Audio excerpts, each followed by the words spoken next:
আমি অত বছৰে 2006 চনৰ পৰা আমি 3টা কামত আহি আজি 80-85টা কামত আমি কৰিব লগা হৈছে, কিন্তু চৰকাৰৰ যিখিনি প্ৰাপ্য আমি সেইখিনি পোৱা নাই। সেইকাৰণে আমি দুখত আজি ছোৱালীখিনি ওলাই আহিছোঁ।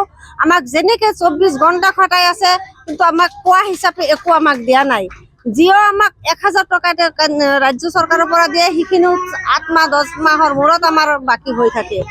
এতিয়া আমি ক'ব বিচাৰিছোঁ চৰকাৰক যে আমাক আশাখিনি নিয়মীয়াকৰণ কৰক, আমাৰ মানে প্ৰাপ্যখিনি আমাক আদায় দিয়ক, আমাৰ যিখিনি ক্লেমৰ পইচা সেইখিনি মাহে মাহে আদায় দিয়ক, আৰু আমাৰ আশাখিনিক নিযুক্তি পত্ৰ অতি সোনকালে দিয়াৰ কাৰণে আমি NRSCMক কৰ্তৃপক্ষক কৰজোৰে অনুৰোধ জনাইছোঁ যাতে আমাক আশাখিনিৰ মুখৰ ফালে অলপ চাই আৰু আমাক অতি শীঘ্ৰে আমাৰ নিয়মীয়াকৰণ কৰে। আমাৰ আজি বিক্ষোভ কাৰ্যসূচী ইয়াত লোৱা হৈছে। আমি অসমৰ গোটেই জিলাৰ আমি ইয়াতে আশা লগ হৈছোঁ।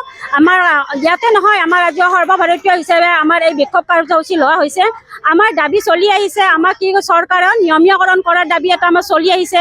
আমি যিহেতুকে আজি 2006 চনৰ পৰা কাম কৰি আহি আছোঁ, কিন্তু তেখেতসকলে আমাক যি 2006 চনত টকা দিছিল আমাক মাননি, সেই মাননি আমাৰ তেনেকৈ আছে, আজিলৈ কোনো বৃদ্ধি কৰা নাই। কিন্তু বস্তুৰ মূল্য দিনে দিনে বৃদ্ধি হৈ গৈ আছে।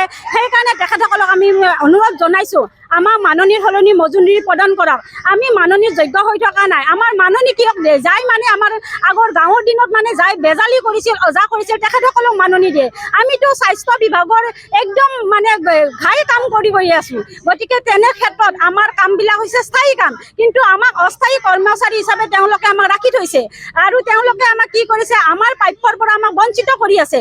আমি আজি দৈনিক হাজৰিয়া আমাৰ 100 টকা কৰে, আমাক ৰাজ্য চৰকাৰে দিয়ে মাত্ৰ 1000 টকা, আৰু চেণ্ট্ৰেল চৰকাৰৰ পৰা পাওঁ আমি মাত্ৰ 2000 টকা, আমাৰ মাহিলী 3000 টকা। গতিকে আমাৰ ডেইলি মজুৰি আমাৰ 100 টকাকৈ পৰে। আজিৰ দিনত জানো এই 100 টকাৰে চলিব পাৰিনে?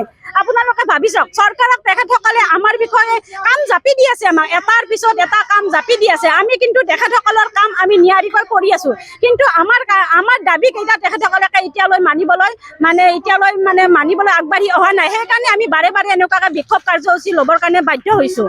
আৰু চৰকাৰক আমি আহ্বান জনাইছোঁ, তেখেতসকলে যদি আমাক মাননি মজুৰি দিব নোৱাৰে, কিন্তু আমাৰ মাননিটো যেন 10,000 টকালৈকেও বৃদ্ধি কৰি দিয়ে।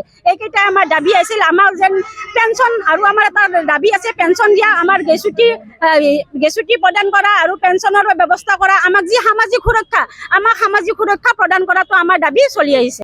যিকোনো খবৰৰ বাবে যোগাযোগ কৰক 7099017330 অথবা 70990173